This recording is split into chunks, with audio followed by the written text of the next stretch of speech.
Hi, my name is Cheryl Spangler, and welcome to the good side of real estate. And today we're going to dive into a very interesting topic called security entitlement.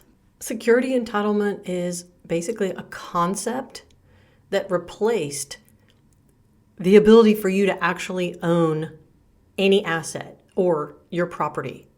Well, let me go back a minute. For more than 400 years since the beginning of what you can remember, tradable financial instruments like the deed to your home or the ownership of your car, the paperwork that provides title to the ownership of your car, was recognized under law everywhere as personal property.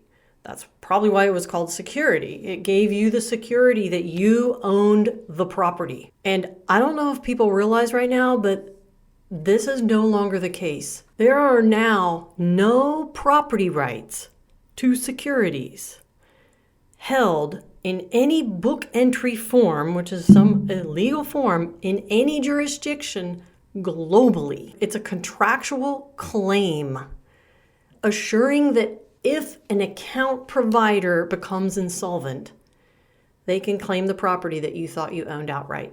And I'm going to give you two examples to try to understand this. One analogy is going to use the auto dealership industry. Let's say you go to a local dealership. Let's say you want to buy a used car. I don't care, a new car. You want to buy the car and you're going to buy it in cash.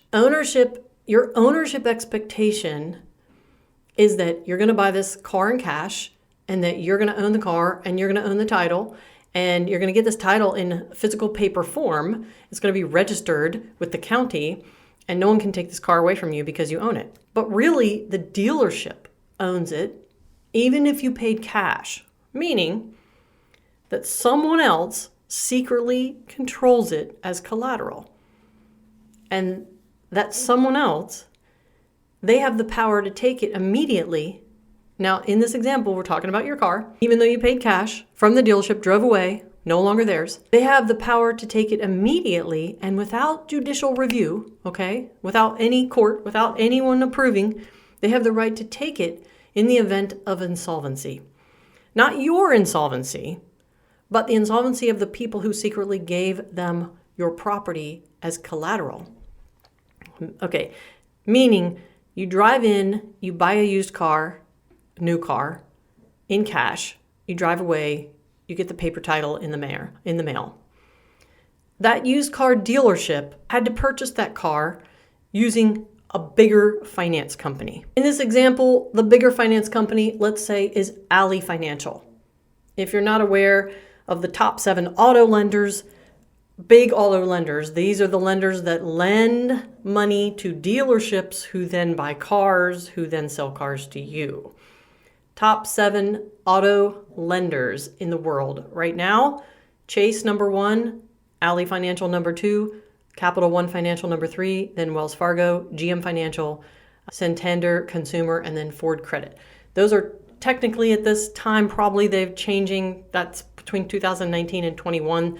They've literally changed because literally in 2023, Ally Financial just announced they're no longer going to finance auto loans to these local dealerships, large, medium, and small. So back to the story, Ally Financial lends millions of dollars of credit to dealerships who then go and buy cars, and then they sell those cars to you and you buy it in cash and you walk away, you have the title, you think you own it. But in this example, really, Ally Financial has this legal entitlement concept, legal right, that's a contract that says that they own the underlying security, which is anything that was purchased or sold with the money they gave the dealership, that they own that property, even though you paid cash.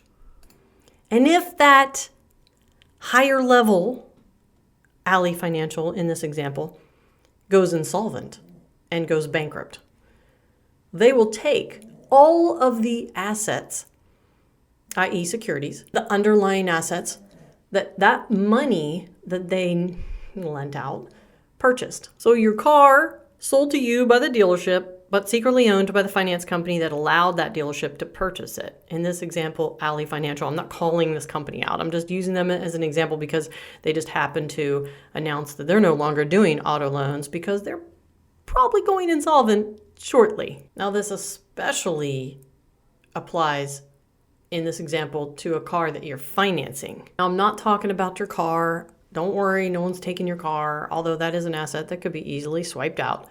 Have you ever heard that everyone by 2030 will be renting a car? No one by 2030 will own a car. Have you ever heard that? I'm not trying to scare you. I'm just informing you about what this means. And I'm going to do another podcast about my thoughts on what to do, my thoughts on what options we have. I mean, I promote buying homes. I've been helping people buy homes for 20 some years. They supposedly own it. Some people even spend 30 years, 10 years, short-term loans, long-term loans, paying their home off to be able to say that I own it and you cannot take it from me. That is no longer the case. Let me give you another kind of out there analogy. I don't know if you've been involved with cryptocurrency or if you purchased anything on the blockchain, or if you're familiar with blockchain, but I'm going to give you a very basic analogy of something that I've dealt with, and that is buying virtual land. Now, virtual land is basically a non-fungible token on a blockchain represented in a metaverse. It's like you're buying virtual land. It is an actual NFT that resides on a blockchain that represents a actual geographic location above the real world. And why do you even care about this? Because my example of security entitlement and what it really means can be defined as an experience that I've had recently or in the last couple of years buying virtual land. So let's say a couple years ago, I wanted to buy virtual land that, like I said, was geographically pinned to real land. So I looked for waterfront property, actual waterfront locations in and around the United States, and I bought the virtual land above that. In looking forward, thinking about augmented reality and how that can be used on virtual land in a geographic location that is highly desirable, that's one of the reasons why I did it. So not to get off on a tangent, but the point is, initially, I bought a bunch of virtual land on a platform called OVR Land. And OVR Land, when it was first launched, was on the Ethereum blockchain. And when you bought this virtual piece of land, which was an NFT, you didn't actually own it. It's basically like it was a secure, you didn't own the actual physical or ability to transfer that NFT to, let's say, a hard wallet, like something that you actually have, like if you're a hard wallet there's hard wallets and soft wallets. I'm getting off on a tangent, but you're going to learn something through this process. A hard wallet is an actual physical device similar to a USB drive that you actually move NFTs to, detach that hard wallet from your computer, and the control and ownership resides on that hard wallet. No one can take it from you. No one can swipe it off the centralized or cloud-based blockchain environment, right? So the idea is whatever you buy virtually in NFT, you can move to a hard wallet and you hold the keys. You hold the title. You hold the ownership. And I'm getting to my point. Initially on OVR Land, I purchased hundreds of pieces of virtual land. And I was like, okay, I want to move this to my hard wallet because I want to make sure that if anything ever happens to, the Ethereum blockchain, if anything ever happens to the platform OVR Land or anything ever people break into it, security, I want to be able to make sure that I own the keys and I have locked it into my hard wallet. Well, I couldn't do that because initially all this virtual land was sold with something called light minting. And light minting was Ethereum was so expensive to actually mint an NFT and have you get ownership of that to be able to transfer it to a hard wallet.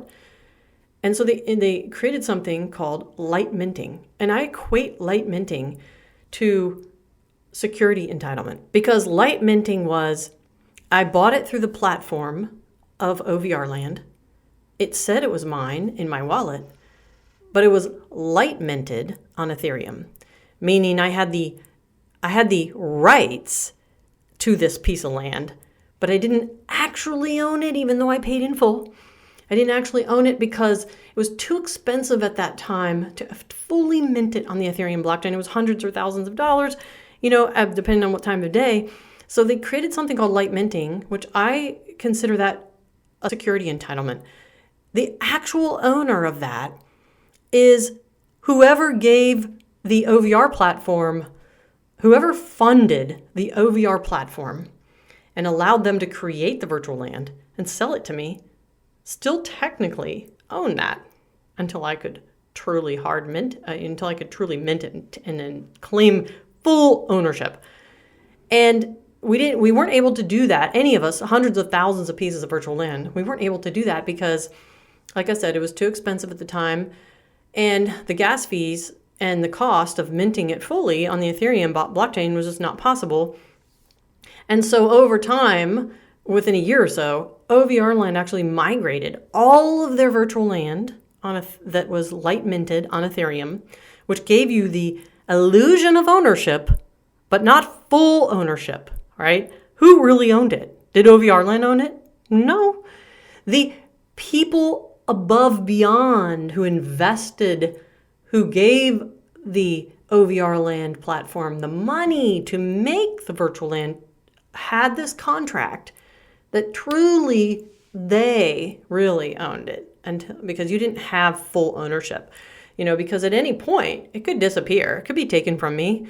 There's something there. I paid actual money. I paid my actual hard-earned cash to buy it. It sat in a virtual wallet, like money sits in our virtual banks, but I didn't actually have ownership. It was light minted. It was like a virtual entitlement to that land, but it wasn't mine. And so over time, to sum up this analogy, over time, OVR land, the platform, I don't know, for whatever, background reason, but probably because people just literally couldn't actually sell it, because you, at the point of, let's say I bought 100 pieces of virtual land and I wanted to sell it to someone, trade or whatever. In order to do that, you had to pay the actual gas fees on Ethereum to do the selling of that asset, because that meant you have to actually mint it fully, claim ownership, then sell it. And what they did was they migrated all of the virtual land over to another blockchain called Polygon, which literally cost cents, like just a couple cents to mint fully, versus hundreds or thousands of dollars of gas fees on Ethereum to mint fully. So they migrated all of everyone's virtual land for free over to Polygon. And at some point in the now or future, you can either go mint everything fully on Polygon for like practically nothing, or you can do what's called a batch mint of all your land you own, so you actually can own it, and then you can transfer it to your hard wallet. And in reality, even then, if OVR land platform, okay, meaning in this analogy, the bank, if they were to just disappear, go insolvent, go bankrupt, take down the platform, where would you have it? Where would you use that? I mean, it's okay, you moved it to your hard wallet. You essentially now actually own it. But do you really own it? Because where are you going to use it? What are you going to use it on? So, I mean, this analogy just hit me when I was reading through and understanding security entitlement. And it was very similar to the idea of light minting. Light minting, where I never fully owned it, but then all of a sudden you did fully own it. But then even in full ownership, you don't really, because if the platform disappears, so does that. Because how are you going to use it, right? It's never fully independent from the source.